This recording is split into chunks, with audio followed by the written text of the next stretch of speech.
Advocate Shone George, നിങ്ങളും തെരുവിലാണ്, നിങ്ങളും സമരത്തിലാണ്.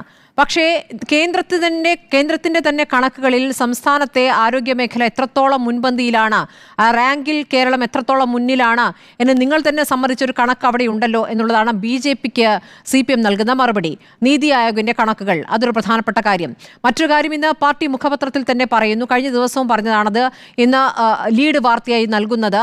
പ്രതിപക്ഷം അതോടൊപ്പം BJP അടക്കം നടത്തുന്ന പ്രതിഷേധങ്ങൾ അത് സ്വകാര്യ മേഖലയിലെ സ്വകാര്യ ആശുപത്രികളെ സഹായിക്കാനാണ് എന്നതാണ്. നിങ്ങളുടെ ഈ സമരത്തിന്റെ ലക്ഷ്യത്തിന് അതാണ് എന്നാണ് അവർ ആരോപിക്കുന്നത്. ഇതിന് രണ്ടിനുമുള്ള മറുപടി. ഞങ്ങളുടെ നേതാവ് മരിച്ചുപോയ സുഷമ സ്വരാജ് പണ്ട് പറഞ്ഞൊരു വാക്കുകൾ ഈ കഴിഞ്ഞ ദിവസങ്ങളിലൊക്കെ സോഷ്യൽ മീഡിയയിൽ വളരെ പ്രസക്തമായി പ്രചരിക്കുന്നുണ്ട്. അവർ പറഞ്ഞതാണ്, ഞാൻ വിദേശത്ത് ചികിത്സയ്ക്ക് പോയാൽ എൻ്റെ നാട്ടിലെ ഡോക്ടർമാരെയും എൻ്റെ നാടിൻ്റെ ആരോഗ്യ സംവിധാനങ്ങളെയും ഞാൻ അവഗണിക്കുന്നതിന് തുല്യമാണ്, അവരെ ഞാൻ അപമാനിക്കുന്നതിന് തുല്യമാണ്. എനിക്ക് ഇപ്പോൾ ചോദിച്ച രണ്ട് ചോദ്യത്തിനും കൂടെ ആ ഒരൊറ്റ ഉത്തരവാണ് എനിക്ക് പറയാനുള്ളത്. അതിനെക്കുറിച്ച് ഞാൻ കൂടുതൽ വിശദീകരിക്കേണ്ടതെന്ന് വിശ്വസിക്കുന്നു. പക്ഷേ ഇപ്പോൾ അരുൺകുമാർ പറഞ്ഞൊരു ഒരു സംസാരം ഞാൻ വളരെ ഞെട്ടലോടുകൂടിയാണ് കേട്ടത്. ഇവിടെ ഒരു ജനാധിപത്യ സംവിധാനത്തിൽ ഈ നിമിഷം വരെയും എൻ്റെ അറിവിൽ ആരോഗ്യമന്ത്രിയുടെ വീട്ടിലേക്ക് മാർച്ച് നടത്തിയിട്ടുണ്ട്, സെക്രട്ടേറിയറ്റിലേക്ക് മാർച്ച് നടത്തിയിട്ടുണ്ട്, ജില്ലാ കളക്ടറേറ്റിലേക്ക്. അതിപ്പോൾ കോൺഗ്രസ് ആണെങ്കിലും BJP ആണെങ്കിലും ഇപ്പോൾ പറഞ്ഞ ലീഗ് ആണെങ്കിലും ആരാണെങ്കിലും ഇത്തരത്തിലുള്ള സമരമുറകൾ സ്വീകരിച്ചിട്ടുണ്ട്, കോലം കത്തിച്ചിട്ടുണ്ടാകാം, വഴി തടയാൻ ശ്രമിച്ചിട്ടുണ്ട്. ഈ നിമിഷം വരെയും ഒരു മന്ത്രിയെ ഇവരെന്താണ് ഈ പറയാൻ ശ്രമിക്കുന്നത്? ഇവർ എന്തെങ്കിലും ഈ ആടിനെ പട്ടിയാക്കുക എന്ന് പറയുന്നൊരു സ്വഭാവം CPM കണ്ടു പഠിക്കണം. കാരണം ഇവർ ഈ വിഷയത്തെ ഉടനെ സ്ത്രീയെ കൊണ്ടുവരുന്നു, ഒരു വനിതയായ മന്ത്രിയെ തെരുവിൽ ആക്രമിക്കാൻ ശ്രമിച്ചാൽ ഞങ്ങൾ തിരിച്ചടിക്കുമെന്ന് പറയുന്നു. ഈ വിഷയത്തിൽ അവർ പ്രതിരോധത്തിലായിപ്പോയി എന്നുള്ളതിൻ്റെ ഏറ്റവും വലിയ ഉദാഹരണമാണ്. ഇത്തരത്തിലുള്ള സാഹചര്യങ്ങളിലാണ് CPM സ്ഥിരമായി ഇത്തരം മുറകൾ ശ്രമിക്കുന്നത്. ഇപ്പോൾ തന്നെ അരുൺ പറഞ്ഞു വെച്ചൊരു കാര്യം, ഇവിടെ മാസപ്പടി വിവാദത്തിൽ മുഖ്യമന്ത്രിയുടെ മകൾക്കെതിരെയുള്ള പരാതി ഞാൻ പിൻവലിച്ച് എവിടെ പോയി അരുണേ ഒന്ന് പറഞ്ഞ്. ഞാനിതൊന്നും കാര്യം SFIയുടെ അന്വേഷണ റിപ്പോർട്ട് ഇവിടെ എറണാകുളത്തെ സ്പെഷ്യൽ കോടതിയിൽ അതിൻ്റെ കുറ്റപത്രം സമർപ്പിച്ചതിന് ശേഷം ഞാൻ കൂടുതലായി അനധികൃത ഖനനത്തെക്കുറിച്ച് പറയരുതെന്ന് പറഞ്ഞുകൊണ്ട് ആ സ്വകാര്യ കമ്പനി എനിക്കെതിരെ ഫയൽ ചെയ്ത കേസ് ആ ഇഞ്ചക്ഷൻ എനിക്കെതിരെ വന്നു. അതിന് ഇപ്പോൾ പറഞ്ഞു വെച്ചാൽ എന്താണ്, മാസപ്പടി കേസിൽ 7 മാസം ചർച്ച ചെയ്ത വിഷയത്തിൽ മുഖ്യമന്ത്രിയുടെ മകൾ ന്യായീകരിക്കപ്പെട്ടു. ഇങ്ങനെയാണ് ഇതിൻ്റെ ഒരു ഏറ്റവും സിമ്പിളായിട്ടുള്ള ഉദാഹരണമാണ് ഇവിടെ നടക്കുക. ഇപ്പോൾ രണ്ടാമത്തെ കാര്യം, ഇവിടെ കോട്ടയം മെഡിക്കൽ കോളേജിൽ എന്ത് സംഭവിച്ചു? കോട്ടയം മെഡിക്കൽ കോളേജ് സംഭവിച്ച് അവിടെ രാവിലെ മെഡിക്കൽ കോളേജിൻ്റെ ഒരു കെട്ടിടം തകർന്നു വീണ് ഉടനെ മന്ത്രിമാർ വന്നപ്പോഴേ അത് വലിയ അപമാനമാണ്. സ്വാഭാവികമായിട്ട് ഒരു ഗവൺമെൻറ്റിനെ സംബന്ധിച്ച് ഒരു ആശുപത്രി കെട്ടിടം തകർന്നു വീഴുന്നു. വന്ന ഉടനെ അവർ ശ്രമിച്ചത് എന്താണ്, ഇത് പ്രവർത്തനരഹിതമായിരുന്നു എന്ന് സ്ഥാപിക്കാൻ. എന്നിട്ട് അവിടുത്തെ ഡോക്ടർ സൂപ്രണ്ടിൻ്റെ ആ തലയിൽ വെച്ച് കെട്ടി. സ്വാഭാവികമായിട്ട് അതൊരു ശുദ്ധനായ മനുഷ്യനാണ് അദ്ദേഹം. സ്വാഭാവികമായിട്ട് മന്ത്രിമാർ പറഞ്ഞാൽ അത് കേൾക്കാൻ ബാധ്യസ്ഥനാണ്. അദ്ദേഹം പറഞ്ഞു അവിടെ ഇല്ല എന്ന് നമുക്ക് പറയാം അല്ലെങ്കിൽ അവിടെ ഇല്ല. രാവിലെ 19 പേര് കുളിച്ചിറങ്ങിയ ബാത്റൂമാണ്, അത് ഇല്ല എന്നവർ പറഞ്ഞത്. അത് കഴിഞ്ഞ് ഇവർ വന്ന് പറഞ്ഞു അവിടെ അത് പ്രവർത്തനരഹിതമായിരുന്നു, അതിനകത്ത് ആളില്ല. അങ്ങനെ ആളില്ല എന്ന് പറഞ്ഞത് മൂലമുണ്ടായ തെറ്റിദ്ധാരണയാണ് 2 മണിക്കൂറോളം അവിടെ ഇത് താമസിക്കാൻ കാരണമായത്. അതിനകത്ത് ആളില്ല എന്ന് പറഞ്ഞതിനേക്കാൾ ഗുരുതരമായ തെറ്റ് അത് പ്രവർത്തനരഹിതമായിരുന്നു എന്ന് മന്ത്രിമാർ 2 പേര് നുണ പറഞ്ഞതാണ് ഇവിടെ ഏറ്റവും ഗൗരവമായ വിഷയം. ആൾ മരിക്കും, സ്വാഭാവികഘട്ടത്തിൽ ഫിറ്റ്നസിനെ കുറിച്ചും മറ്റ് കാര്യങ്ങളെയും ടെക്നിക്കൽ സൈഡിനെ കുറിച്ചൊക്കെ പോവാം. അതിനപ്പുറത്തേക്ക് ഈ 2 മന്ത്രിമാർ തിടുക്കത്തിൽ സർക്കാരിൻ്റെ പ്രതിച്ഛായ രക്ഷിക്കാൻ വേണ്ടി അതിനാണ് ഇതിന് ഗൗരവഹത്യ എന്ന് പറയും. അതിൻ്റെ അർത്ഥം ഒന്ന് പരിശോധിച്ചാൽ മതി. ഇമേജ് സംരക്ഷിക്കുവാനായി നടത്തിയ കൊലപാതകം, ഇതിനെ ഗൗരവഹത്യ എന്ന് തന്നെ പറയും. അതിൻ്റെ ഡിക്ഷണറി നോക്കിയാൽ അതിൻ്റെ അർത്ഥം എന്താണ്. അതാണ് സർക്കാർ ചെയ്തിട്ടുള്ളത്. അത് പിടിവിട്ടുപോയി എന്ന് മനസ്സിലായപ്പോൾ അത് മറ്റൊരു തലത്തിൽ ചിത്രീകരിച്ച് വനിതയായ മന്ത്രിയെ തെരുവിൽ ഇവിടെ മുസ്ലിം ലീഗിൻ്റെ പ്രതിനിധി സൂചിപ്പിച്ചു, ഒരു മുഖ്യമന്ത്രിയെ, അതാരുമായിട്ട് കോൺഗ്രസിൻ്റെ മുഖ്യമന്ത്രിയെ തെരുവിൽ തടയുകയും തെരുവിൽ തടഞ്ഞെന്ന് മാത്രമല്ല മുഖ്യമന്ത്രിയെ കല്ലെറിഞ്ഞ് തലയ്ക്ക് പരിക്കേൽപ്പിക്കുകയും ചെയ്ത ആളുകളാണ് ഈ പറയുന്നത്. പിന്നെ ഇന്ന് ഇതിനകത്ത് ഏറ്റവും പ്രതിരോധിച്ച ശിവൻകുട്ടി മന്ത്രി സമരങ്ങൾ മാന്യമാകണമെന്ന് പറഞ്ഞത് ശിവൻകുട്ടി മന്ത്രിയെ കൊണ്ട് തന്നെ പറയിപ്പിച്ചത് അത് അതിനേക്കാൾ വലിയ തമാശയായി മാറിയെന്ന് പറയാതിരിക്കാൻ കഴിയില്ല. ശരി, ഈ പറഞ്ഞ കേന്ദ്രം നൽകിയിരിക്കുന്ന റാങ്ക് പട്ടികയിൽ കേരളം മുന്നിലാണ് എന്നുള്ള ഒരു വാദം കൂടി ഉണ്ടല്ലോ, അതിനുകൂടി മറുപടി. അല്ല തീർച്ചയായിട്ടും ഞാൻ കേന്ദ്രം മാനദണ്ഡങ്ങൾ ഇടുന്നത് തീർച്ചയായിട്ടും പല കാര്യങ്ങൾ പരിഗണിച്ചുകൊണ്ടാണ്. ഞാനൊരു കാര്യം ചോദിച്ചോട്ടെ, കേന്ദ്രത്തിന് കേന്ദ്രത്തിൻ്റെ റാങ്ക് പട്ടികയിൽ എത്രാമത്തെയാണ്? 10-നുള്ളിലാണെന്ന് പറയുന്നു. ശരിയാണ്, സംഭവിച്ചു.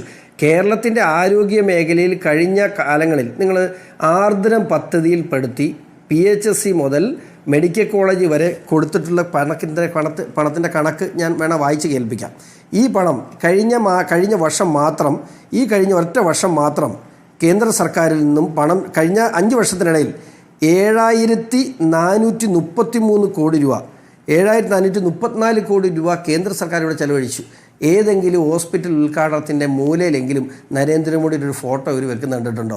NRHMൻ്റെ പണം മുടക്കി കെട്ടിടം നിർമ്മിക്കുമ്പോൾ 60% പണം NRHMൽ നിന്നും പണം കൊടുത്തിട്ട് എവിടെയെങ്കിലും, ഞാൻ ഇവിടെ പലയിടത്തും പ്രശ്നം ഉണ്ടായി. കാരണം സർക്കാരിൻ്റെ പ്രതിനിധികളെ വിളിക്കേണ്ട, പക്ഷേ ആർദ്രം പദ്ധതി എന്ന് പേര് മാറ്റി ഈ സാധനം ഉദ്ഘാടനം ചെയ്യുമ്പോൾ കേന്ദ്ര സർക്കാരിൻ്റെ പണമാണെന്ന് ആ മീറ്റിങ്ങിലൊന്ന് പറയാൻ, അല്ലെങ്കിൽ ആ നോട്ടീസിലൊന്ന് എഴുതാൻ പോലും ഇവർ തയ്യാറാകുന്നില്ല.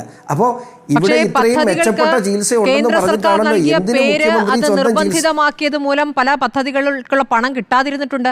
അതും കേരളം അനുഭവിച്ചിട്ടുണ്ട്, കേരളവും തമിഴ്നാടും. അല്ല അത് വേണ്ട എന്ന് വെക്കാൻ കാരണം കണ്ടത് ഞാൻ PMGSY ഫണ്ട്, അതും PM ഉണ്ടല്ലോ. ഇപ്പോൾ വിദ്യാഭ്യാസ മേഖലയിൽ സബ്സിഡിയായി ബന്ധപ്പെട്ട് PM ഉണ്ടെന്ന് പറഞ്ഞ് PM ശ്രീ അത് വേണ്ടെന്ന് വെച്ചു. ഈ PMGSY പണം മേടിക്കാൻ സർക്കാരിന് ആ പ്രശ്നമില്ലല്ലോ. PM ആയുഷ് യോജന ഇതുമായിട്ട് ബന്ധപ്പെട്ട് പണം മേടിക്കാൻ സർക്കാരിന് കുഴപ്പമില്ലല്ലോ. ഈ PM എന്ന് കാണുന്നത് മോഡി എന്നല്ലല്ലോ എഴുതിയേക്കുന്നത്. പണ്ട് തമിഴ്നാട്ടിലൊക്കെ എഴുതി വെച്ചേക്കുന്ന പോലെ ജയലളിത ട്രാൻസ്പോർട്ട് സർവീസ് എന്നല്ലല്ലോ, നരേന്ദ്രമോദി ട്രാൻസ്പോർട്ട് സർവീസ് എന്നല്ലല്ലോ, നരേന്ദ്രമോദിയുടെ പേരല്ലോ. പ്രധാനമന്ത്രി എന്ന് പേരിട്ടതിന്റെ പേരിൽ പദ്ധതി വേണ്ടെന്ന് പറഞ്ഞാൽ മോഡി അല്ല, ഞാൻ പറയട്ടെ, KSRTC ബസ്സിന്റെ പുറകിൽ മുഴുവൻ പിണറായി വിജയന്റെ ഫോട്ടോ വെക്കാമെങ്കിൽ PMCയുടെ പദ്ധതിയിൽ നരേന്ദ്രമോദിയുടെ ഫോട്ടോ വെച്ചാൽ എന്താ കുഴപ്പം? സകല KSRTCയുടെ പുറകിൽ പിണറായി വിജയന്റെ ഫോട്ടോ ഉണ്ടല്ലോ, അതിന് കുഴപ്പമില്ല. അതിനൊരു വിരോധമില്ല. അതെങ്ങനെ അംഗീകരിക്കാൻ അതിനുവേണ്ടി PMCയുടെ ഫണ്ട് തരാം, കാശ്മീരിൽ കൊണ്ട് മോഡിയുടെ ചിത്രം വെക്കണം.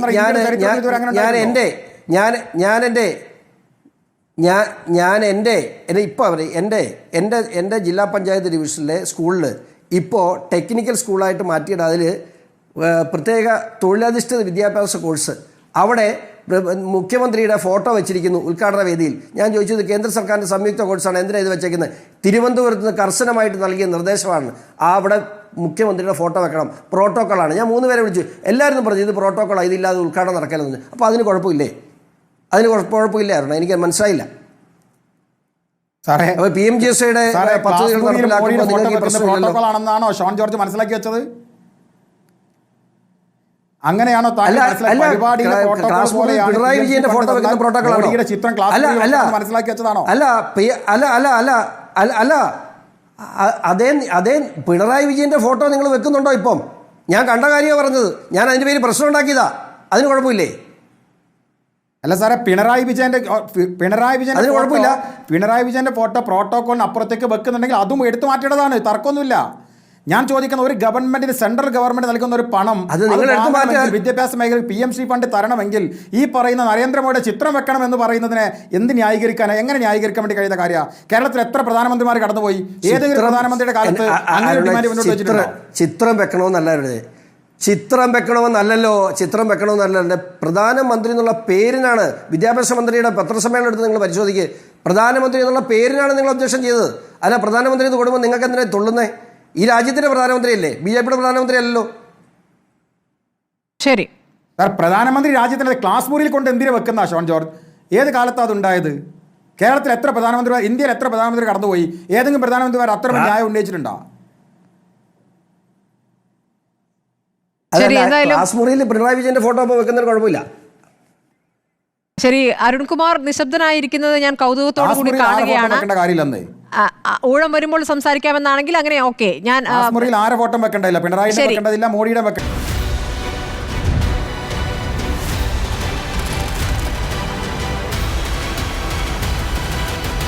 ഡിബേറ്റ് വിത്ത് സ്മൃതി പരുത്തിക്കാട്.